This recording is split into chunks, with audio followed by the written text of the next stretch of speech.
Assalamualaikum warahmatullahi wabarakatuh. Kenalkan, nama saya M. Hamad Ibas dengan NIM 24105151100012 dari Prodi Peternakan. Jadi di sini saya akan menjelaskan materi mengenai ternak sapi. Adik-adik sebenarnya udah tahu belum nama kakak siapa? Jadi nama kakak Hamad Ibas, dari mahasiswa Universitas Sabung Mangkurat. Kalau boleh tahu nama adik-adiknya siapa ya? Dari sini dulu. Saya Nova dari kelas 7. Ini Saya Arif, kelas 6B. ini Nama saya Edo, kelas 6. ini. Nama saya Sandi. Oke. Nah, adik-adik tahu nggak di sini kakak mau ngapain? Nggak tahu ya. Jadi di sini kakak akan menjelaskan sedikit materi mengenai ternak sapi. Nah, adik-adik sebelumnya tahu belum apa itu pengertian ternak sapi? Belum tahu. Di sini kakak akan jelaskan ya.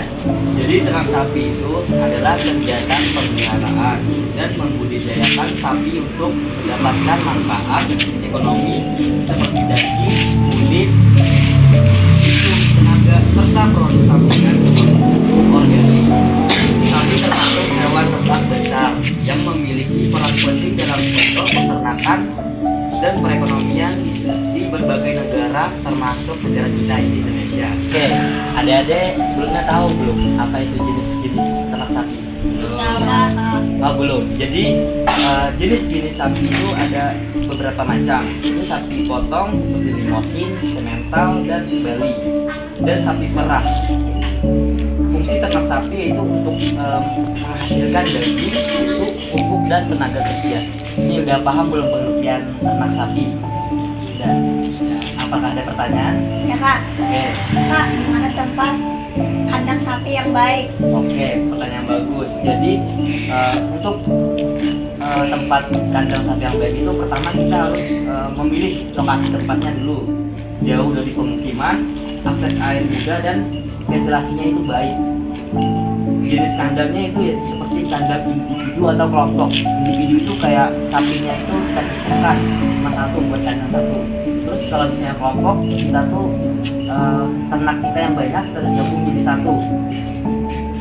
Lalu pengendalian kebersihan, pembersihan kandang secara rutin untuk mencegah suatu penyakit. Jadi kita tuh setiap hari tuh harus membersihkan kandangnya biar enggak ada penyakit atau apa sebenarnya. Lalu sistem drainase, itu menghindari genangan air agar sapi tidak mudah terpapar penyakit. Dede paham tadi apa kakak jelasin? Oke, apa ada pertanyaan lagi? Oke. jenis apa aja untuk makanan sapi. Oke, jenis apa aja untuk makanan sapi. Jadi jenis makanan sapi itu hijauan seperti rumput gajah atau lam toro. Pakan konsentrat seperti batu dan bedak. Pemberian makannya kayak gini deh, 10% dari bobot tubuh sapi itu kan per hari untuk hijauan dan 1% untuk konsentrat. Air minumnya itu diberikan sepanjang hari minimal 30-50 liter per ekor tuh per hari.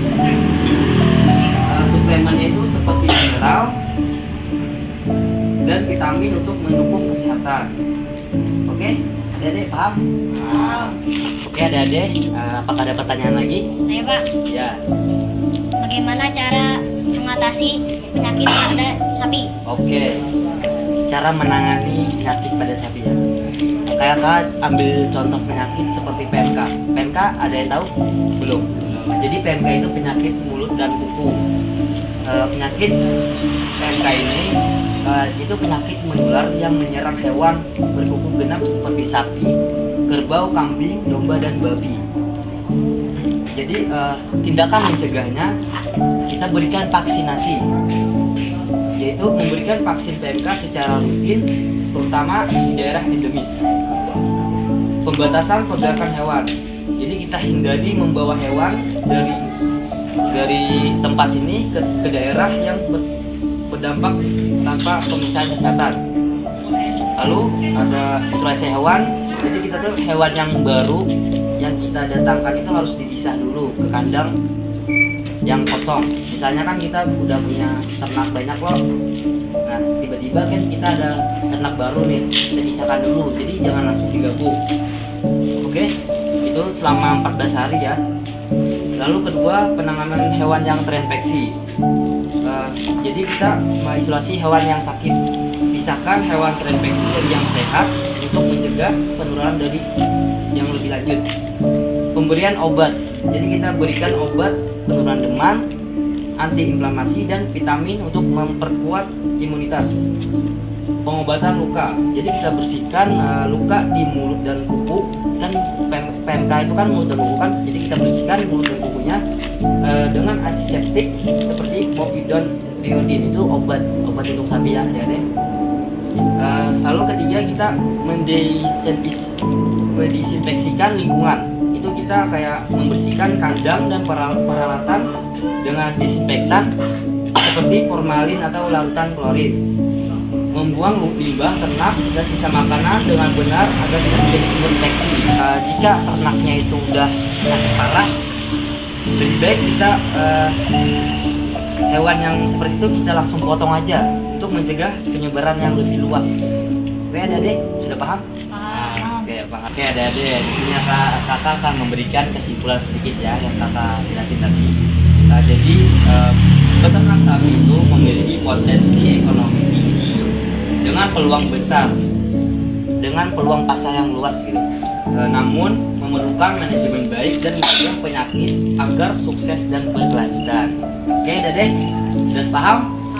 Oke, kakak ada sedikit motivasi nih untuk kalian. Kalian ini kan masih muda nih, masih banyak tenaga kan. Jadi jangan pernah menyerah pada Dedek sebelum kalian itu mencoba sesuatu yang kalian inginkan. Jadi kalau misalnya kalian ingin sesuatu, kalian harus berjuang untuk mendapatkannya. Oke, paham? Oke, terima kasih ya untuk adik-adik sudah mendengarkan apa yang kakak jelasin. Semoga apa yang kakak jelasin bisa bermanfaat untuk adik-adik sekalian. Oke? Adik-adik terakhir nih, kakak ingin memberikan sedikit jargon lah. Nanti kalau misalnya kakak ngomong hidup mahasiswa peternakan Indonesia, peternak, kan jawabnya bisa, peternak bisa, kan? Paham? Oke. Jadi baik, 1, 2, 3. Hidup mahasiswa peternakan Indonesia, gimana ternak? Bisa. Gimana ternak? Bisa. Gimana ternak? Bisa. Oke, terima kasih. Jangan emot itu, Ibnu jangan emot, diam. Only the